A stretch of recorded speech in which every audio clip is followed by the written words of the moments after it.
मंडळी नमस्कार. मी पंडित अतुल शास्त्री भगरे. पंडित भगरे गुरुजी या यूट्यूब चॅनलच्या सप्टेंबर महिन्याच्या तिसऱ्या भागामध्ये आपल्या सर्वांचं मनपूर्वक स्वागत करतो आहे. आपल्याला कल्पना आहे तिसरा भाग याचा अर्थ राशीचक्रातली 5वी आणि 6वी रास म्हणजे सिंह आणि कन्या रास. सिंह राशीचं मासिक भविष्य बघण्यापूर्वी पहिल्यांदा आपल्याला हे बघणं जास्त महत्त्वाचं आहे की या महिन्यामध्ये कोणकोणते ग्रह बदलतात आहे, कोणत्या स्थानातून कोणत्या स्थानात ते भ्रमण करतात आहे. सुरुवात करूया रवीपासून. रवी जो आहे तो 16 सप्टेंबरपासून लग्नस्थानामध्ये आणि त्यानंतर तो धनस्थानातनं भ्रमण करणार आहे. मंगळाचा विचार केला संपूर्ण महिनाभर लाभस्थानातनं भ्रमण आहे. बुधाचा विचार केला बुध 5 सप्टेंबरपासून 23 सप्टेंबरपर्यंत व्ययस्थानातनं गोचर व्हायचा आहे. आणि शुक्र जो आहे तो 19 सप्टेंबरपासून तृतीय स्थानामध्ये तो गोचर व्हायचा आहे. हे झालं एकूण ग्रहांचे बदल. मग आता आपल्याला काय बघायचं आहे तर मग सिंह राशीचं कौटुंबिक जीवन कसं आहे. या महिन्यामध्ये आपल्या कुटुंबामध्ये सुखशांतीचं वातावरण राहील, ज्यामुळे सर्वांमध्ये परस्पर बंधुभाव वाढेल. आपण आपल्या जुना मित्रमैत्रिणी आणि नातेवाईकांशी देखील बोलू शकता, त्यांच्याबरोबर काही कालावधी घालवू शकतात, ज्यामुळे आपलं मन प्रसन्न होईल. या काळामध्ये घरातले सर्व सदस्यांमध्ये जिव्हाळ्याची भावना निर्माण होईल. कुटुंबामध्ये ही तुमची प्रतिष्ठा वाढेल. जर तुमचे न्यूक्लिअर फॅमिली असतील तर तुम्हाला एखादी चांगली बातमी देखील मिळू शकते. हा झाला विषय कौटुंबिक जीवनाच्या बाबतीमध्ये. आता आपल्याला बघायचं आहे की नोकरी व्यवसाय आणि प्रगतीचा विचार केला तर सिंह राशीसाठी कसं आहे तर या महिन्यामध्ये आपण आपल्या आर्थिक खर्चांवर नियंत्रण ठेवाल, ज्यामुळे अधिक बचत होईल आणि व्यवसायामध्ये देखील वाढ होईल. त्याचप्रमाणे परंतु या काळामध्ये मात्र काळजी तुम्हाला घ्यावी लागेल. कारण का तर शत्रू देखील आपलं नुकसान करू शकतात, हे देखील तितकंच महत्त्वाचं आहे. कुटुंबातल्या एखाद्या सदस्याकडून तुम्हाला तुमच्या व्यवसायामध्ये आलेल्या अडचणींच्या माध्यमातून मात्र सहकार्य मिळू शकतं. सहकारी क्षेत्रामध्ये किंवा सरकारी क्षेत्रामध्ये काम करणारी जी कर्मचारी मंडळी आहेत त्यांना या महिन्यामध्ये आपल्या कामावर समाधानी ते दिसतील आणि त्यांची उत्सुकता देखील वाढेल. खाजगी क्षेत्रातल्या कर्मचारी स्वतःसाठी नवीन नोकरीच्या शोधात असतील, ज्यामुळे त्यांचं मन अस्थिर राहण्याची शक्यता आहे. मग आता आपण शिक्षण किंवा करिअरचा विचार जर केला तर पत्रकारिता, व्यवस्थापन आणि संगणकाची तयारी करत असाल तर या महिन्यामध्ये तुम्हाला यश मिळेल आणि इच्छित परिणाम तुम्हाला प्राप्त होतील. शाळेमध्ये शिकणारे जे विद्यार्थी आहे स्वतःसाठी नवीन पद्धतीने अभ्यास करण्यावर भर देतील, ज्यामुळे त्यांनाही याची मदत मिळेल. कोणत्याही सरकारी परीक्षेची तयारी करत असाल तर या महिन्यामध्ये यश मिळण्याची पूर्ण शक्यता आहे. अशा वेळेला सावध राहा आणि कोणतीही संधी हातातून जाऊ देऊ नका. प्रेम प्रकरण आणि वैवाहिक जीवनाचा विचार करता जर तुम्ही कोणावर प्रेम करत असाल तर ते तुमच्याकडे आकर्षित होतील, पण तुम्ही त्यांच्यावर समाधानी होणार नाहीत. विवाहित जोडप्यांसाठी म्हणून जोडीदाराची पूर्ण साथ मात्र तुम्हाला मिळेल, ज्यामुळे तुमचं मन प्रसन्न राहील. आपण आपल्या जोडीदाराबरोबर आयुष्यात काहीतरी नवीन करण्याचा कार्यक्रम देखील बनवू शकता, जो आपल्या आयुष्यातला एक संस्मरणीय क्षण म्हणून म्हणता येऊ शकेल. ज्यांचं लग्न झालेलं नाही आणि जे विवाहेच्छू आहेत त्यांना या महिन्यामध्ये निराशेचा सामना करावा लागेल, परंतु अशा परिस्थितीत तुमचा आत्मविश्वास पूर्वीपेक्षा मात्र मजबूत होईल, यात शंका नाही आहे.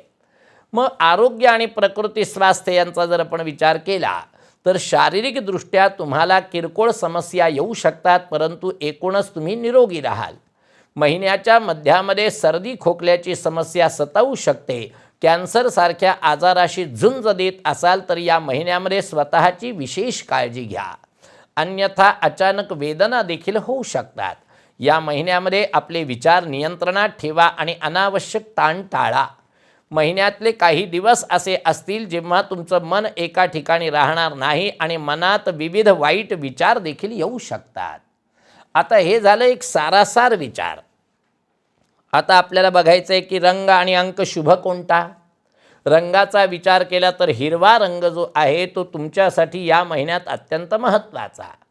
अंकाचा विचार केला तर चंद्राचा 2 हा अंक जो आहे तो तुमच्यासाठी अत्यंत महत्त्वाचा ठरेल, शुभदायक ठरेल. आणि म्हणून जे काही तुम्हाला करायचं असेल ते या महिन्यामध्ये तर 2 तारखेला, 11 तारखेला, 20 तारखेला, 19 तारखेला असं 19 अशा तारखेंना मात्र तुम्हाला हे करावं लागेल की जेणेकरून 2 हा अंक हा तुमच्यासाठी महत्त्वाचा ठरेल.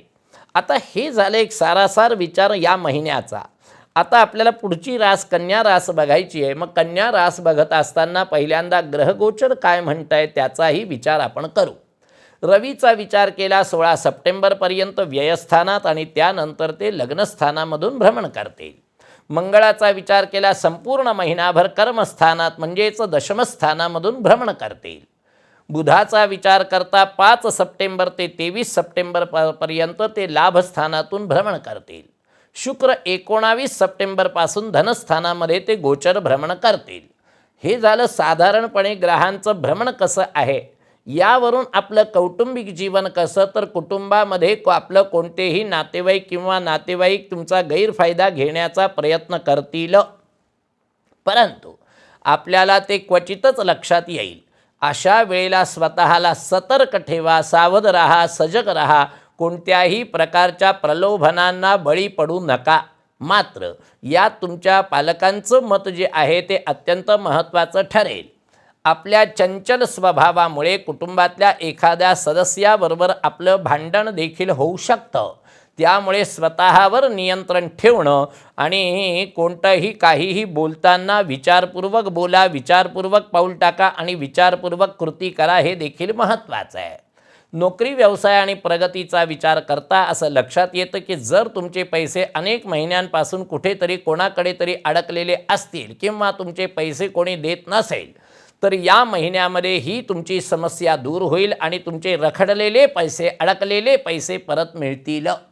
तसंच या महिन्यामध्ये खर्चही वाढतील, ज्यामुळे तुमची बचत कमी होईल.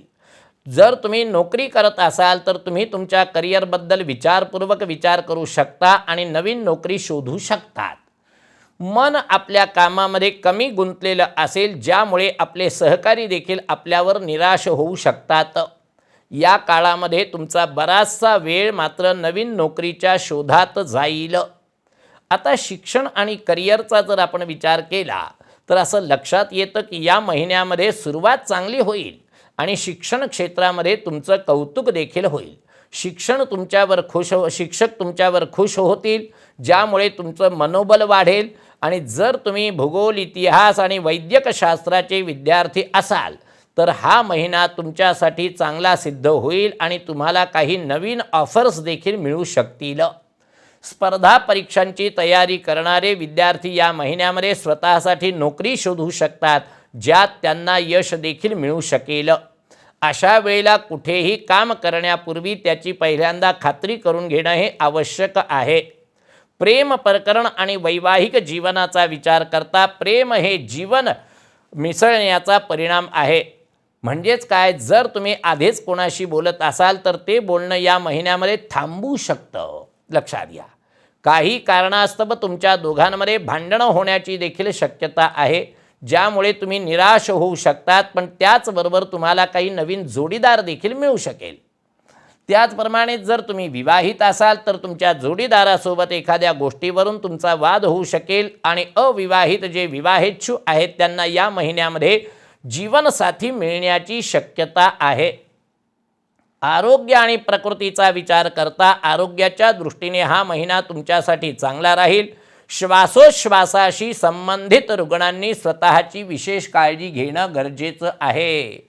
जर तुम्हाला नुकताच कोणता तरी आजार झालेला असेल तर एखाद्या डॉक्टरांचा सल्ला किंवा नेहमीच्या आपल्या डॉक्टरांचा सल्ला घेणं गरजेचं आहे.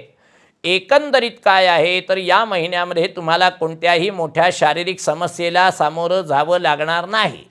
मानसिक दृष्टीने सुद्धा हा महिना तुम्हाला चांगला जाण्याची शक्यता आहे. या महिन्यामध्ये तुम्ही तुमच्या तार्किक क्षमतेचा वापर करून नवीन एक्सटेन्शन द्याल, जे तुम्हाला भविष्यामध्ये उपयोगी ठरेल, हे देखील तितकंच महत्त्वाचं आहे.